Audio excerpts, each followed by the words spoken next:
Your bite-sized daily roundup of the biggest news from the world of film. This is the Daily Reel with Van Connor.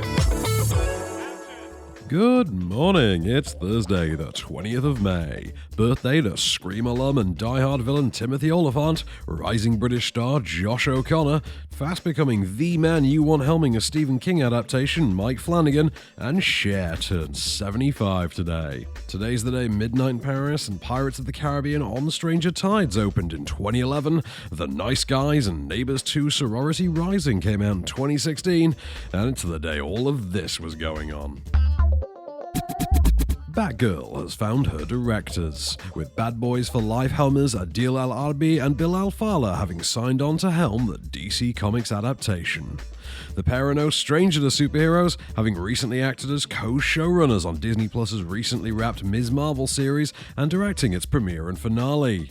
Meanwhile, the forthcoming Batgirl picture, which has a script from Bumblebee, The Flash and Birds of Prey scribe Christina Hodson, will centre around Barbara Gordon, the daughter of erstwhile Batman ally Commissioner Gordon. In a statement, producer Kristen Burr said, "With Batgirl, we hope to take the audience on a fun ride and see a different side of Gotham. Christina's script is crackling with spirit. Adil and Bilal have an excited and joyous energy which is infectious, making them the perfect filmmakers for this Bat project." What's obvious then is that the movie will eschew the regular tone of the past decade and a half of Cape Crusader-centric features, aiming for something a little more light and fun. What's less obvious, however, and arguably more important to the continuity-obsessed comic book fans festering on Reddit, is just where and when the movie will take place. In other words, is the movie set in the continuity of the main DCEU, in which J.K. Simmons is Jim Gordon? The continuity of Matt Reeves as the Batman, which stars Jeffrey Wright as the Commissioner? Or will it carve out its own section of the multiverse instead?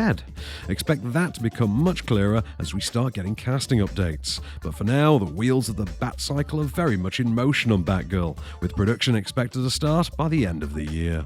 Who's there? Always check your six. Oh my god, Batman! I am such a stan!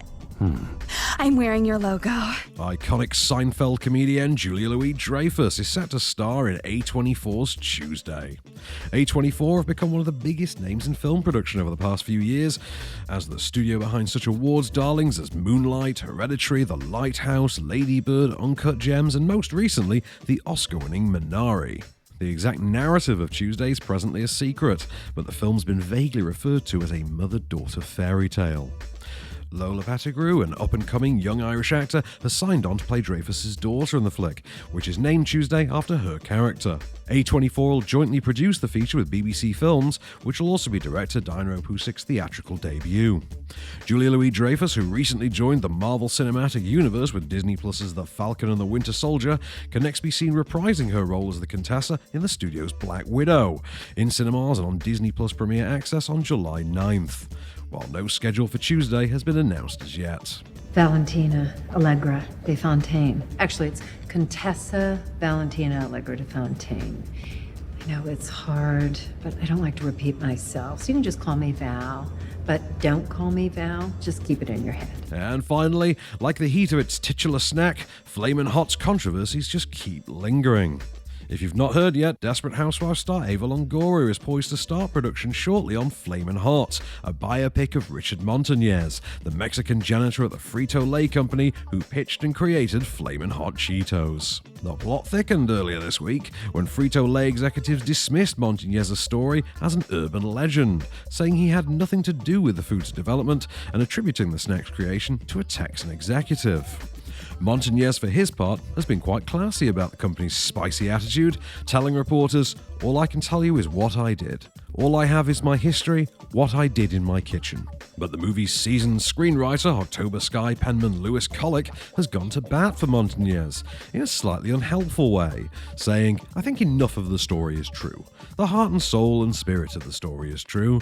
Did Richard embellish a little bit? Was his memory faulty here or there? Who knows? The truth is the product."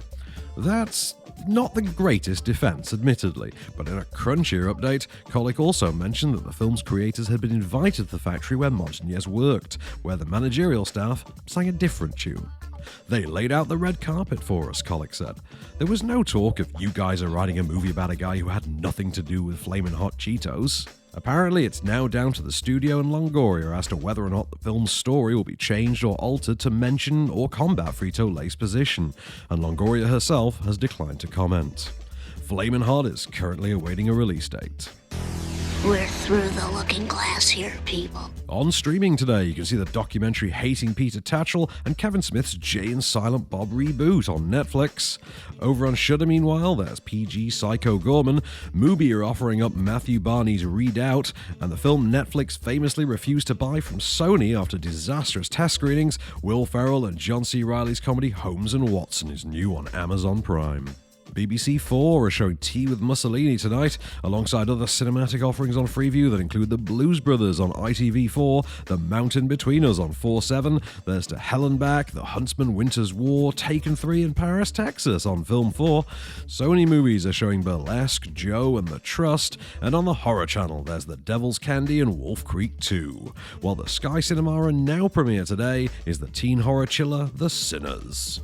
That was the Daily Reel for Thursday, May 20th. Keep it cinematic and we'll see you tomorrow.